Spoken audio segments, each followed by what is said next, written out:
Hey guys, welcome to another episode of The Vinyl Den, your channel for record collecting by record collectors. I'm Nick. I'm Ian. Today we're talking about 10 albums that changed our lives. There's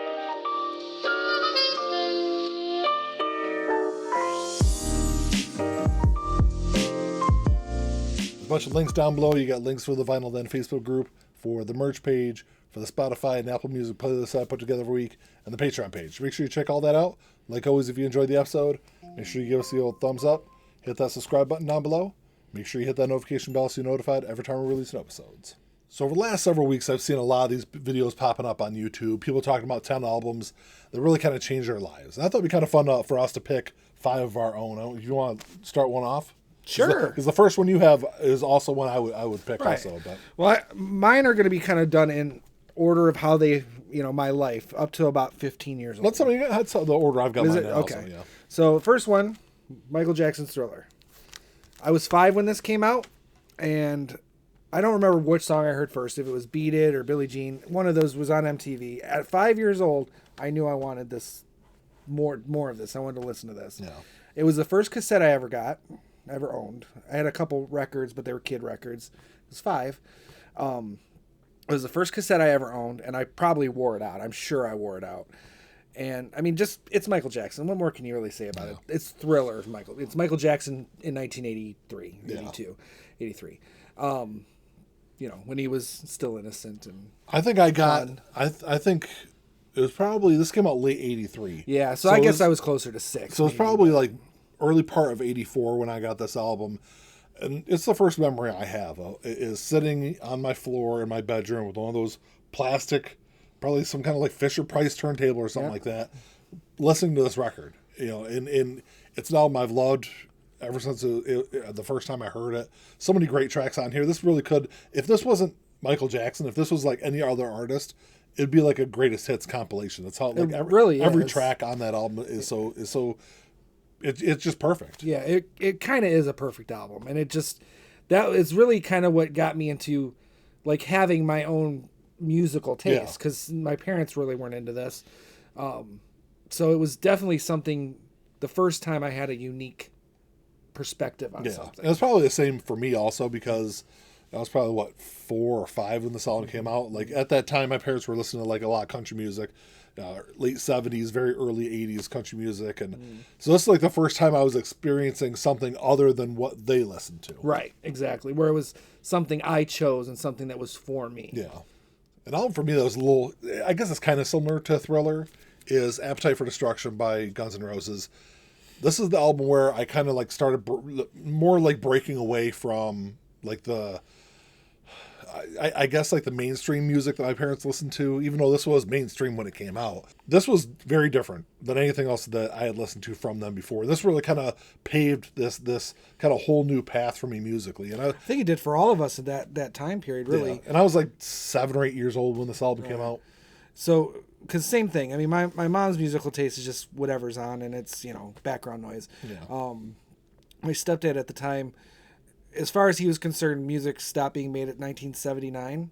So he liked rock. I mean, his record collection was extensive and had a lot of good stuff in it. Yeah. But he wouldn't have listened to this because it was, newer. So for me, that summer of '88 was, just dominated with this. Yeah, absolutely. So I definitely see how it was kind of a life-changing album for a lot of us. Yeah. So my next one, and I'm going to preface this by saying this. I don't like this album as much as an adult. I don't mind listening to it once in a while, but it's not something I would go to and go, oh, that still holds up. But it's Slippery When Wet by Bon Jovi. But when this came out, it was a very similar situation to Thriller. It came out, they started playing the music videos earlier, because I think I got this the day it came out. Yeah. Or at least that week. Right around that right time. around when it came. I mean, it was brand new when I got it. And it would have been... You Give Love a Bad Name maybe was probably the hit, that first one. I don't know if it was that or Living on a Prayer. One of them. I don't remember what the first Either way, it was one of those two tracks, and it was just all over MTV, and I had to have it. And again, this was still it was a progression, going from more that, even though this is very pop, it was less pop than what I'd say Michael Jackson is. So this was kind of a progression really from Michael Jackson, and kind of getting me into more rock oriented music. Yeah. So yeah, Bon Jovi's Suburban Wet. It's a great album. It's just like I said, it just for me personally doesn't necessarily hold up as well, but it definitely was a defining album for me in my childhood. Yeah. And then 1991, my musical interests really changed when Nirvana released Nevermind. I think it took me a little while to listen to this. It's probably maybe a month or two. I mean, it wasn't a really long time. It was shortly after it came out, but I wasn't like really into this album when it first came out. Because I think Smells Like Teen Spirit came out around the same time that the album came out. Yeah. So it was probably, at least a month or two after the album came out that I finally got it on cassette. And even though this isn't my favorite grunge album, I think Pearl Jam, I think 10 is a better album than Nevermind, but this is the first album that really kind of opened my eyes to grunge music and the whole Pacific Northwest stuff that was going on with. Well, and stuff that wasn't just Soundgarden like and hair Alice in metal Chains. too. Yeah, It was kind of getting us away from that in a sense. Those of us who were maturing with the music scene at the time. I feel the same way. Yeah. With this is the album that they say, killed hair metal, which they killed it. Hair metal was killing itself long before that. Well, I mean, there's still some of those hair metal bands that made some good stuff. That made good stuff after they came out. But this is the album that really changed music in the mainstream. Now, my musical evolution, I guess maybe took a little longer because I did get to Nevermind at some point. Not too much longer after you because it was right around the same time. Yeah. But going back a little bit earlier, I was progressing from Bon Jovi into Alice Cooper. Yeah. And I would say Alice Cooper was even more defining for me because I'm still with Alice Cooper to this day. But Trash came out in '89. Poison was all over the radio, all over MTV. And what it was for me was not only was this new stuff good and this album was defining, but there was a back catalog for me to go and explore. And I was basically learning and finding new stuff to listen to that I never listened to before. And it was nice because I had parents who did know Alice Cooper's music in the past and did like Alice Cooper. So I had people to kind of help me through that investigation. And it was really, it's fun for me to find new music, especially by an artist that you didn't know that you didn't know they had. Yeah. And Alice Cooper was that. This is really, Alice is really, I would say, the defining artist that made me want to explore other bands. I mean, it's because of Alice I got into Ozzy and Sabbath as a result of that, going back. There's a progression in your interests. And it all started with this album. Another album that really kind of changed my musical interests is And Out Come the Wolves by Rancid. This came out in 1995. This was not the first punk album that I got into. Dookie came out a year earlier. That was the album that really got me into punk music. But And Out Come the Wolves was the album that made me go back through, kind of like Trash was with you. Mm-hmm. From this album, I discovered Operation Ivy and Ramones and The Clash and everything else that came out before this album. This is the album that really kind of formed my love of punk music that I still have today. I still listen to this album pretty regularly with it, at least every month or so.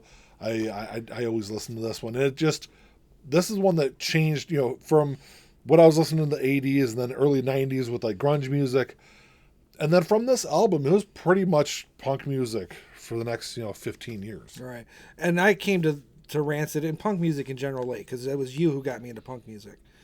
I can see if this album had come to me earlier, I probably would have been in punk earlier because it's definitely as much as Dookie by Green Day is this and say like The Living End or like, because they're different type of punk to me. In my head, they seem different. Yeah. I think this would have been a good selling point for punk music to me. Yeah. If I had come across it earlier.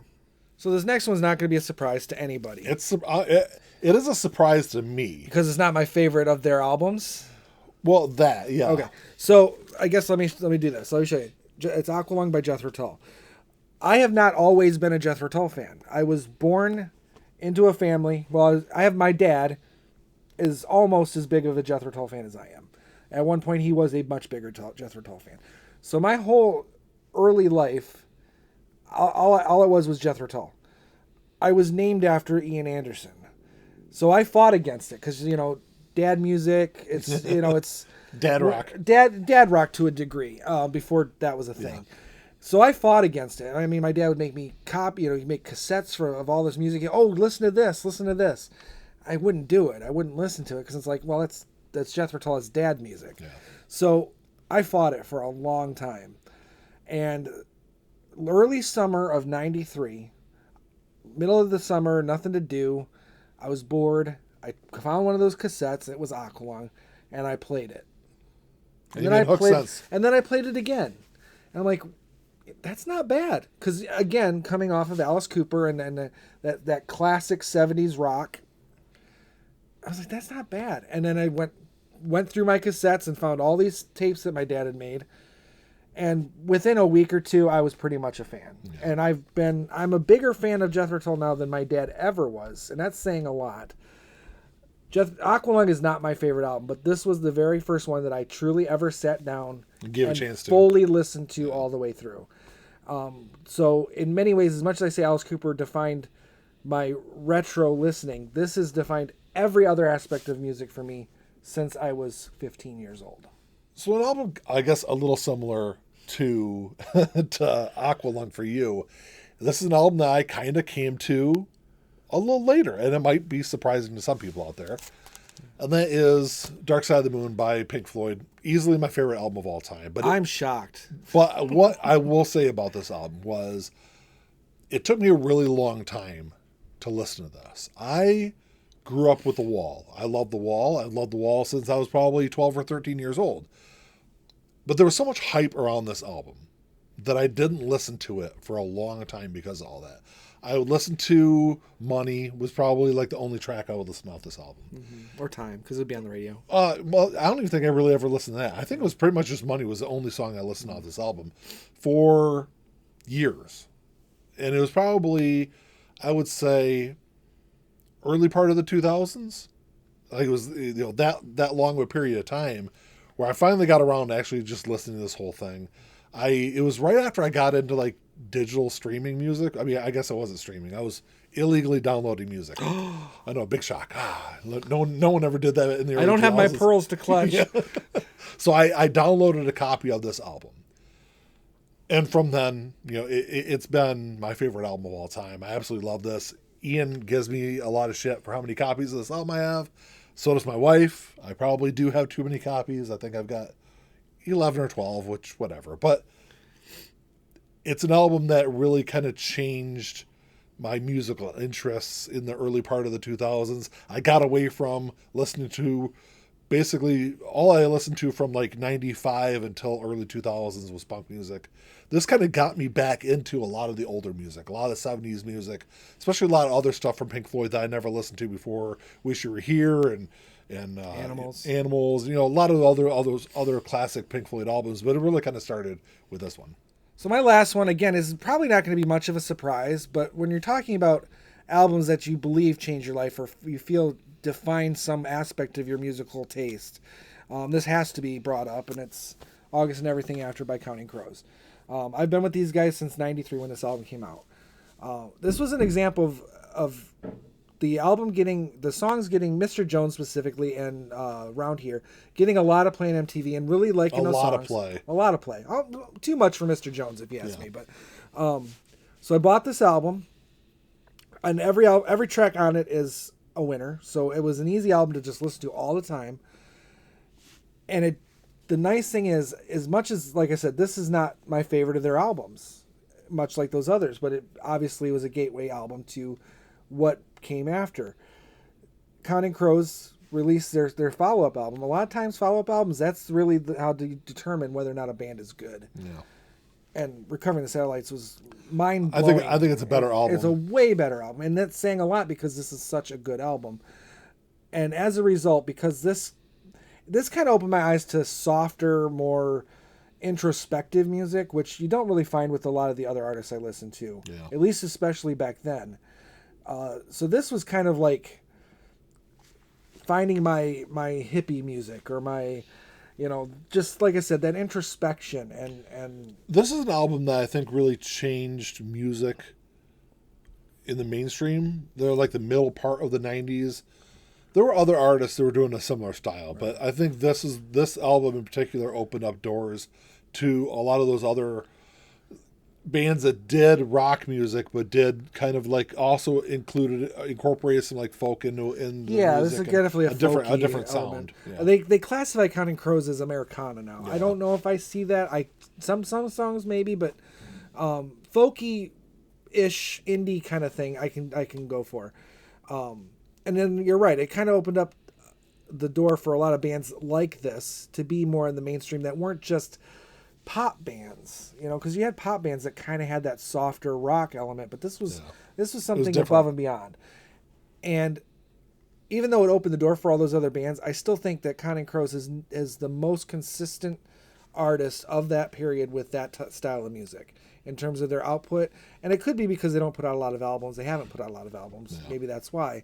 But as a result, they are my second favorite band of all time. And this really, again, kind of as much as Jethro Tull and Alice Cooper, really helped to define my musical taste going forward as an adult. Yeah. I guess with the last one, I'll end it this way. This is the album that, had it not been for this album, there probably would be a channel. Is probably the best way to put it. And that is the self-titled album by MXPX. And why this album is, I guess, important to the channel at least, is this is the album that got me back into buying records.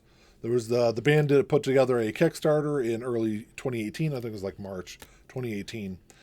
And as part of the Kickstarter, you got a record. So it was the only record I bought, or I had at that time. So I said, hey, I got a record. I might as well buy some more records. And then I have not stopped since then. So some might just say you've been obsessive about it. But this is the album that kind of got me all back into all this. What's all you got for today, guys? Thanks for checking the show out. Make sure you drop us a comment down below. Let us know some of the albums that changed your life.